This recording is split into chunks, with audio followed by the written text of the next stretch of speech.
안녕하십니까? 예, 눈이 오는데 잘 지내셨습니까?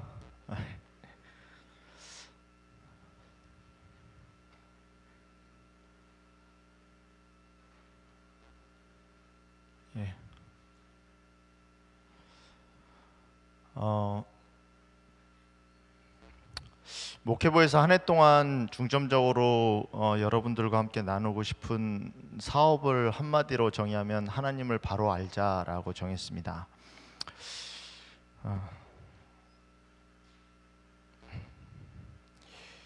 여러분, 하나님을 생각할 때 무엇이 떠오르십니까? 하나님 하면 뭐가 떠오르세요? 이제 하나님을 어떻게 생각하십니까? 여러분에게 하나님은 어떤 존재입니까? 세상의 역사를 보면 어느 나라의 흥망성쇠를 보든지 간에 그 나라가 얼마나 발전하고 얼마나 성장할 수 있는가는 그 나라가 가지고 있는 종교관에 따라서 좌우가 됐습니다. 그리고 그 종교관은 그 종교가 가지고 있는 하나님에 대한 개념 이상 올라간 적이 없습니다.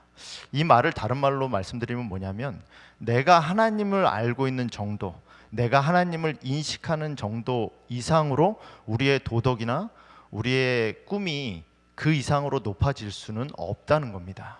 내가 하나님을 이해하는 정도까지만 우리는 믿을 수 있다라는 거예요. 여러분, 하나님 생각하실 때 그분이 베풀어 주신 사랑과 은혜만이 생각이 나십니까? 나의 삶의 피로를 채워 주시는 어떤 도움자, 보조자 역할이라고 생각하십니까? 아니면 내가 그분을 따라가는 인도자라고 생각하십니까? 어떻게 하나님을 생각하십니까? 모세도 같은 질문을 한 적이 있습니다. 하나님에 대해서 궁금해서 하나님에 대해서 모세가 물어본 적이 있습니다. 그래서 하나님을 보여달라고 말을 했죠. 여러분, 하나님 좀 보고 싶습니다, 하나님 만나고 싶습니다, 이렇게 기도해 보신 적 있으세요? 제가 고등학교 때 하나님의 존재에 대해서 좀 의문을 가지고 있을 때 학생반하고 철야 기도를 산으로 가서 그렇게 기도한 적이 있었습니다. 하나님 좀 보여주십시오. 하나님 좀 보기 원합니다. 오늘 제가 이 산에서 기도하면서 하나님 보기 전에는 내려가기를 원하지 않습니다 하고 하나님께 기도드린 적이 있습니다. 제가 그날 봤을까요? 네, 못 봤습니다. 봤으면 좋았을 텐데 하나님이 저한테는 나타나지 않으시더라고요. 그래서 모세도 하나님께 하나님이 어떤 존재인지 보여달라고 요청한 적이 있었습니다. 하나님의 영광을 나에게 보여주소서라고 말씀하셨습니다. 그때 하나님이 보여주신 건 뭘 보여주셨냐면, 나는 뭘 할 수 있고 내가 만든 건 뭐고 나는 어디에 살고 이런 거 보여주지 않았습니다. 저 밑에 있는 게 하나님이 대답하신 대답이에요. 이 대답이 뭐죠? 우리 같이 한번 읽어볼까요? 시작. 여호와께서 그의 앞으로 지나시며 선포하시되, 여호와로라 여호와라, 자비롭고 은혜롭고 노하기를 더디하고 인자와 진실이 많은 하나님이라. 하나님이 자기를 설명할 때 자기의 능력이나 자기가 만들어 놓은 것이나 자기가 가지고 있는 것이나 자기의 지위를 설명하지 않으시고, 하나님이 모세가 보여달라고 할 때 자기를 설명하시는 건 그분의 뭐였습니까? 성품이었습니다. 여러분, 우리가 하나님을 안다는 것은, 다시 말해서 바꿔 말해서 뭐냐면, 하나님을 안다는 것은 하나님의 능력을 아는 게 아닙니다. 하나님을 안다는 것은 하나님이 무엇을 만들어 놨다는 걸 아는 게 아닙니다. 하나님을 안다는 것은 하나님의 성품을 아는 겁니다. 하나님이 어떤 분이신지 성품을 아는 거예요. 히브리어로 하나님의 성품을 묘사해 놓은 두 가지 대표적인 단어가 있습니다. 하나는 여러분 잘 아시죠? 헤세드라는 단어입니다. 헤세드가 뭐죠? 저기 앞에 말한 게 다 헤세드예요. 자비롭고 은혜롭고 노하기를 더디하고 인자하고, 이게 다 헤세드입니다. 사랑과 인애와 오래 참으시는 거, 이게 다 헤세드예요. 그 다음에 뒤에 있는 진실이라는 게 에메트라는 단어입니다. 이 헤세드와 에메트라는 것은 하나님의 성품을 나타내는 두 가지 대표적인 단어예요. 내가 하나님을 안다는 것은 하나님의 진실함을 아는 겁니다. 하나님의 성실함을 아는 거예요. 하나님의 사랑을 아는 겁니다. 하나님의 인애를 아는 거예요. 그걸 어떻게 알죠?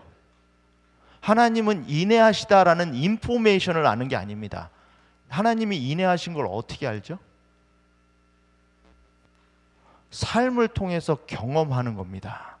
제가 2년 정도 2년 한 6개월 정도 여러분이랑 살아보니까 이제는 제가 여러분 대하는 게 조금 편합니다. 왜 그럴까요? 여러분을 알았으니까. 어떤 분이 어떤 말을 해도 제가 그 말이 그 말 이면에 넘어 있는 걸 압니다. 행동을 해도 그 행동 이면에 있는 의도를 알아요. 그건 뭐죠? 경험을 통해서 아는 거예요. 하나님이 성실하시다라는 걸 뭘 통해서 아는 겁니까? 내가 경험을 통해서 아는 겁니다. 삶을 통해서 아는 거예요. 그러니까 헤세드와 에메트를 아는 것이 하나님을 아는 겁니다. 여러분, 제가 다시 한번 질문 들어볼게요. 여러분, 하나님을 어떻게 생각하십니까? 하나님 하면 떠오르는 게 뭐죠? 여러분이 여태까지 살아오시면서 하나님에 대한 경험을 통해서 하나님을 알아가는 거예요. 여러분이 하나님을 알아간 정도, 내가 하나님을 경험한 것 이상의 하나님을 우리가 경험할 수 없습니다. 그 이상의 우리가 도덕이나 인격적으로 발전할 수 없어요. 그 이상은 뭐하지 않기 때문에, 내가 알지 못하기 때문에.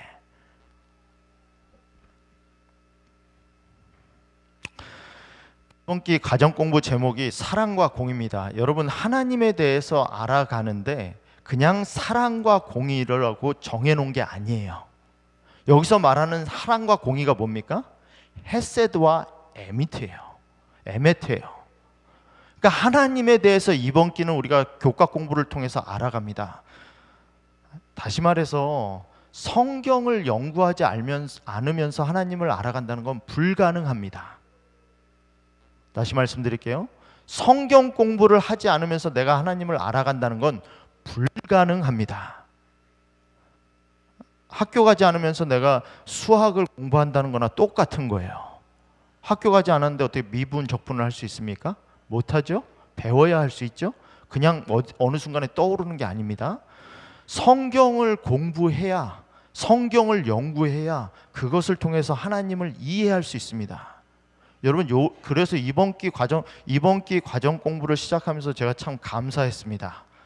제가 올 한 해 동안 여러분들과 나누고 싶었던 내용이 이번 기 과정 공부에 나와 있어요.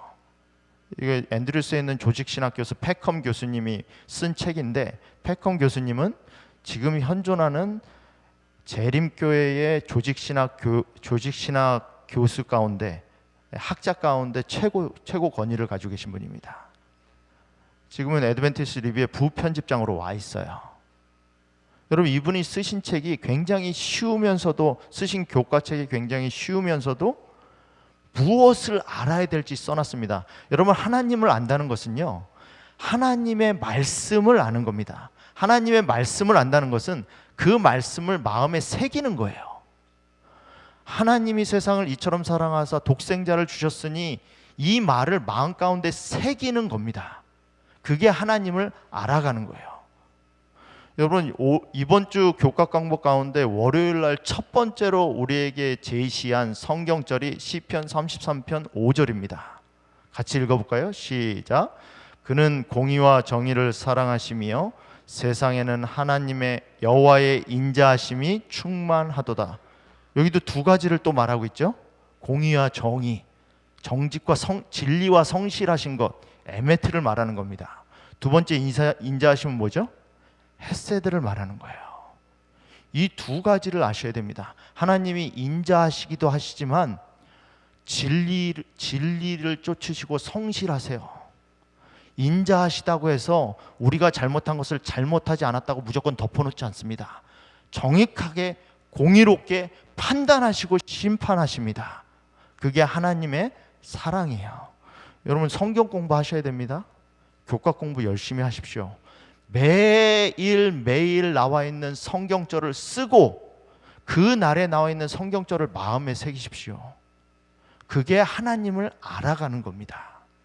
하나님을 알아간다면서 성경절 하나도 암송할 수 없는 사람은 성경절 하나도 하나님의 사랑에 표현했던 성경절이 뭐냐고 말하면 그거 하나 암송할 수 없는 사람은 하나님을 아는 게 아니에요. 하나님을 안다는 건 말씀을 아는 겁니다. 성경 공부하셔야 됩니다. 성경 공부하시고 성경 공부에 대해서 성경을 마음에 새기셔야 돼요. 지난주에도 저에게 한 분이 전화가 왔어요. 삶에서 여러 가지 가지고 있는 것에 대해서 좀 상담을 했습니다. 제가 제일 먼저 물어본 것이 하루에 성경을 얼마나 보십니까? 하루에 기도를 얼마나 하십니까? 하나님과 기도하는 시간이 있습니까? 하나님의 말씀을 보고 있습니까? 이걸 제일 먼저 물어봤어요. 문제를 접근하지 않았습니다. 그 문제는 이렇게 해결하는 겁니다. 문제에 대한 답은 제게 없어요. 근데 문제를 해결하실 분이 누군지라는 걸 제가 알죠. 문제를 해결하려고 들면 문제가 해결 안 됩니다. 하나님과의 관계를 바르게 하세요. 그러면 문제는 해결됩니다. 그게 뭐예요? 하나님을 알아가는 거고 성경을 공부하는 거고 말씀을 마음 가운데 새기는 겁니다. 이건 저의 간증입니다. 시편 100편에 있는 내용인데 왜 교회에 와서 내가 즐겁게 찬송을 부르는가? 왜 기쁨으로 노래하면서 하나님 앞에 나아가는가? 그 이유를 적어놓은 게 시편 100편에 있는 말씀입니다. 여러분 교회 오면 즐겁습니까? 하나님께 예배드리는 게 감사합니까? 찬양 부를 때 기쁩니까? 시편 기자는 그 이유를 이렇게 적었습니다. 여호와가 우리의 하나님이시기 때문에. 그래서 뭐 하다고요? 그래서 기쁘다고요. 그는 우리를 지으시고 우리는 그의 것이고 그의 백성이고 우리는 그의 기르시는 뭐기 때문에? 양이기 때문에. 그래서 성전에 가면 기쁜 겁니다. 하나님의 양이 하나님의 우리에 들어오니까 기쁜 거예요. 내가 여기 있는 게 기쁘지 않으면 내가 하나님의 양이 아니기 때문이에요. 감사함으로 그의 문에 들어가며 찬송함으로 그의 긍정에 들어가 그에게 감사하며 그의 이름을 송축할지어다. 여호와는 선하시니. 이게 뭐죠? 선하시니? 헤세드예요. 헤세드. 인자하심이 영원하시고 그의 성실하심이, 성실한 뭐죠? 이게 에메트예요. 말씀이 다 그렇게 표현합니다. 성경에 보면 하나님을 이해한 사람들은 다 이 두 가지를 이해해요. 인자와 성실. 올 한 해 동안 말씀을 통해서 또 방문을 통해서 목양을 통해서 여러분들과 하나님을 좀 깊이 알아갔으면 좋겠습니다. 그렇게 알아가는 것이 목회부에서 정한 자세한 사업의 안내는 드리지 않고요. 목회부에서 정한 한 해 동안의 목표입니다.